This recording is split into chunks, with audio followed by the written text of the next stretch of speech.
Hello and welcome to the second week of my Building Posts YouTube only series. For those of you who are not familiar, let me give you the real quick rundown. I'm writing the series of articles on puremtgo.com with regards to Pauper, and I had one that I called Junk Post, and it was basically talking about the impact that the power of the 8 posts have made to Pauper. That would be 4 Cloud Post, 4 Glimmer Post in a deck, and how they've affected the metagame. Now, we've already seen a lot of these decks make showings in daily events. We're all familiar with especially the Izzet Post and the Dimir Posts, but there's also been success from some Mono Green and formats like that. Mono White has Rebels. But there was a noticeable gap with other colors and stuff that have not been filled in. And during my article, I really wanted to fill in those blanks, but just did not get the opportunity to do so. So I'm making the series and I'm filling in those blanks. Now, if you didn't check out the first week, go do that. Definitely worth watching. It was Rakdos, which is the red and black guild. This week, I think I'm going to be featuring Azorius. I'm not going to say that word too much because I'm pretty sure that I'm mispronouncing it. But anyways, we're going to do that because I really, I don't have a lot of time. I think it'll be easier to do one with blue in it.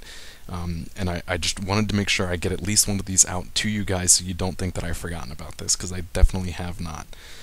So sorting through, as always, we're going to limit this to Pauper. And then we're going to limit this down by colors. Alright. Now, I have a pretty cool idea for this. Let me show you something real quick.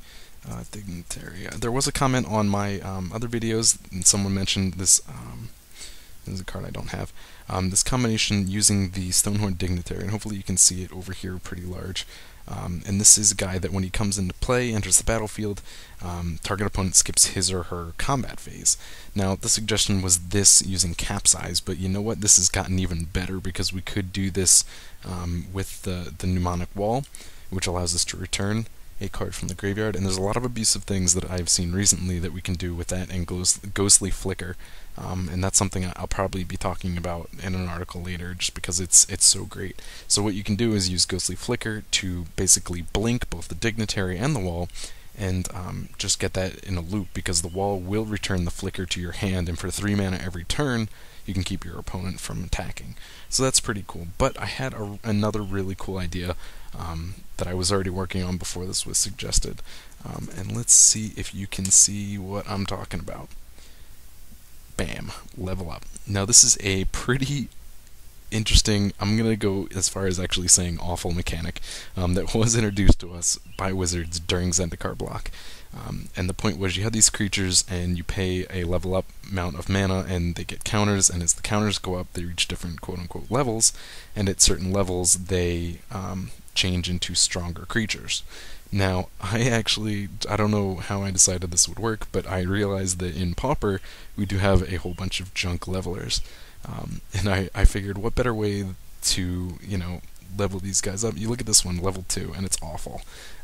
But with the Cloud Posts generating so much mana, I'm thinking that we can dump a whole bunch of mana into these leveling counters and all of a sudden level these up way faster than we would. So I'm going to start off, I'm going to throw 4 of each here, and then I'm going to whittle this down. And 4 of the Teacher. Now this Teacher is kind of the most inspiring thing for why I went with this, and this is because it is actually at common, and it does add a counter to anyone with level up. So I'm sitting at 24 creatures right now. I said I'm going to cut it back. It's not really where I want to be, so I'm going to drop the Adept and the Escort down as my 1 drops to 3 each. The Wave Watch is okay when he hits higher levels, but in the beginning he's not that great. So we're going to drop it down. I think 20 is more acceptable. That almost gets us to the level you see when you play Tribal. A lot of Tribal decks you're going to be wanting to run the minimum of 20 creatures, so I think 20 is a nice starting spot. Let's start out Oblivion Ring, bit of control, as obvious. Go back to my cards because I like them all to match, and I'm just a little anal retentive like that. But it's definitely a good control card in running white. Gotta bring in Capsize. We could use the Ghostly Flicker, stuff like that, the blink abilities, but I really don't care for those. I'm pretty sure when you blink a creature with level up, it loses the counters and comes back as just itself. But what we can do is let's look and see what proliferate cards. There aren't many of them, and I think, yeah, there's only one in blue, and that's going to be Steady Progress, and we'll throw those in there. Not a great card, because it's 3 to draw 1 and proliferate, but we can hopefully gain some benefits to that. Alright, let's see. We are going to be running 24 mana, so that brings us down to... Oh, you think I'd have this memorized by this point? 36 cards. So, let's see what else. I'm going to bring in some Condescends. I'm really going to kind of go on the hope that we get this big mana that we need to get this all going, because if we don't, these Condescends and stuff will not be so great. What else can we do? I kind of want more draw spells, so let's search for draw and see what comes up. Turn off lands real quick. Oh, sorry, I'm trying to turn off show all versions. We're sitting currently with Oblivion Ring as our only control, and that might be a little light, but I'm not sure I want to bring in Journey to Nowhere. I really kind of want this to be focused on the creatures. Let's see what we got here. There's a lot of options for draw spells. Train of Thought can be good if you were probably heavier in blue. Do I want to try Marshalling Cry? Could be interesting, but we're already running 2 guys that are going to get Vigilance eventually, so maybe that's not the best. Let's throw in...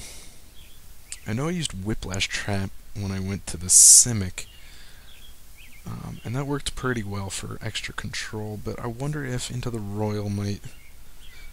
Let's bring up Whiplash Trap real quick, because I don't exactly remember if it's non-land.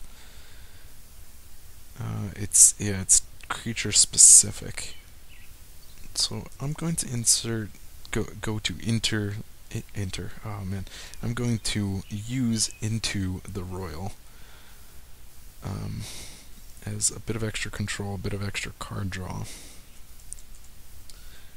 Let's see what else. We'll turn off creatures now because I don't want to up my creature count that much more. I could bring in more counter spells. Curse of Chains could be nice. Let's throw those in there just for now. I'm not planning on running much in the way of like main deck answers for specific builds. So I mean, like Echoing Truth, that's obviously going to be a necessary sideboard option, so let's put those in, probably as a 2 of. I really like the spell as a sideboard option too. Maybe we'll do that. We'll move Curse of Chains into the sideboard. Because I mean, it's a nice... Dust to Dust is really nice. Curse of Chains is a nice control spell. And it's kind of a... I like that it's a generic. It could be used against not just aggro, but it could be used in affinity. I mean, if we use something specific to artifacts like Dust to Dust, then that doesn't really help us with Curse of Chains. It will allow us to use it in other matchups like Beyond. And maybe I want to up that to 3. Hindering Touch is a card that I really wish had some playability. Let's see, Hydro Blast, it's almost like a default, isn't it? We'll throw those in there. I wonder if I want to use Journey to Nowhere. It's very creature specific, and not every deck is going to be creature based, but I guess let's do 2 journeys and we'll cut Oblivion Ring to 3. Now there's 2 cards open. What should we go with? Let's put Prismatic Strands, put 3 of these in the sideboard. It's definitely a real great card to have for Storm and stuff like that, the mono green decks. What else do I want? I would hope I'm doing pretty good as far as control goes. The 5 enchantment removals and creatures into the royal. What else can I throw in there? I really still want like card draw and counter spells. Like I was running 2 condescends, 3 condescends, 2 condescends.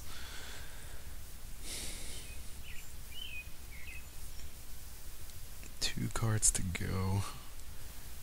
I really like having a counterspell option, and Condescend gives us a lot of kind of versatility as far as, it's a hard counter. Your opponent doesn't have an option really to pay mana to counter it. Usually you can generate enough mana off it that they cannot pay it to stop you from countering.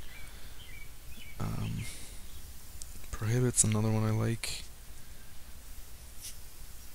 I'm starting to think, up Condescend to 3.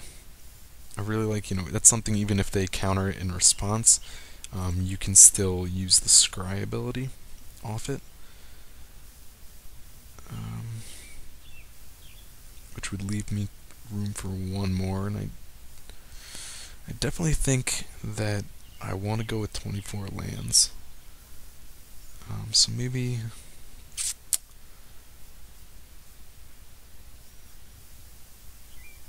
like I really want to stick to 24, but at the same time I always get nervous about getting too much land. Got our full proliferates in there, don't want to blink. I could bring Oblivion Ring back up to 4. That is something to consider. I'm just really feeling draw. Maybe there's something, sometimes they run, and Is It Post a single copy of Mysteries in the Deep, and maybe something like that could help me out. I would either do that or a single copy of Deep Analysis. I don't really have the life gain. I'm gonna go with the Mysteries. It's a heavier cost. It's sometimes not as good, but I really think I'm gonna do that. Alright, and my sideboard I'm 3 short. What do I got? I got a little bit of aggro. I got Strands for Storms, the spells for control, Echoing Truth for Storms. It's a shame there's no real good answers as far as land destruction goes for the other post matchups. You do have Spreading Seas, but I've always found this to be mediocre when it comes to facing another post deck. If you're playing something that destroys the land, that's awesome. If you just turn it into an island, you're kind of slowing your opponent, but it's not necessarily. It's not really an answer. Is what I'm trying to get at. It slows them down, but they're already playing blue, so it still gives them opportunities to draw cards and fetch out what they need. I really... Infect is a thing, too. I think I'm going to... I don't know. Could bring an Unmake. I kind of want to bring in a 3rd Curse of Chains and a 3rd Echoing Truth. But I'm still 1 card short.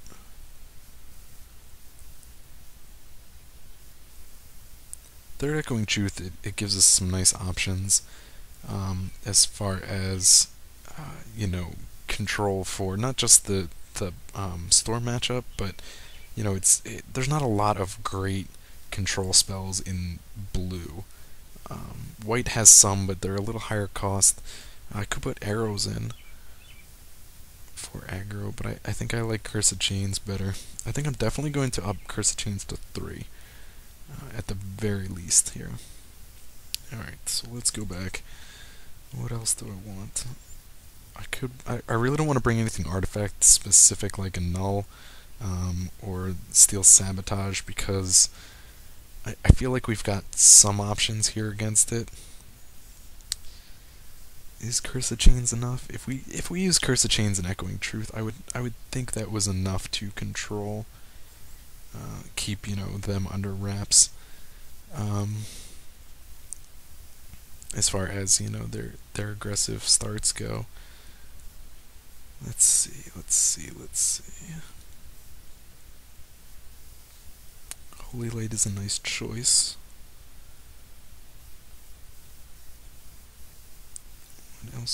What else? The Legionnaire may not be a bad idea. Though Infect, not as great as I think it is. Infect. Reprisal? See, I think part of my problem is I don't spend a lot of time playing like mono white or mono blue. Those are not really my colors when it comes to playing Pauper, so I'm not terribly familiar with what their answers usually are. Do Correction in red. Maybe I'll bring in Vapor Snag. That'll give us... Yeah, I'm gonna do that. Vapor Snag will give us an answer against Infect on the real fast games. It comes at that 1 casting cost, and that's really nice. So I'm gonna do that. But now let's turn lands back on. We have to. Obviously, we'll go to Locus to fetch out our post lands. Add 4. We are running Capsize, so I'm gonna put in one of the Ravnica bounce tools. Just because I like having a little bit of utility off it, but at the same time I don't want too many lands that come into play tapped. I'm gonna run 3 Evolving Wilds because we do have some card draw here, so I think cutting my basics down to 12 won't be so bad. Let's see, this is suggesting 6 and 6. And I am not going to agree with that. Definitely going to add at least 1 more blue. And this is important, I mentioned this in the last video, but I always, after doing the suggest button is fantastic, and I'm very glad they added it, it's helpful. But at the same time, don't neglect these charts. Don't neglect looking at this statistical data. It gives you, your mana curve, and more importantly, it gives you your color pie. And I'm clearly just over half when it comes to blue versus white. So we're gonna give that a try. I'm a little concerned maybe about these Evolving Wilds and drawing cards, but I'm gonna give this a go. This is what I'm going with then. Hopefully the idea of level up plus the big mana generated off the post lands plays out the way I want it to. But check out, if you're not aware, I am breaking this. This is going to be 3 videos.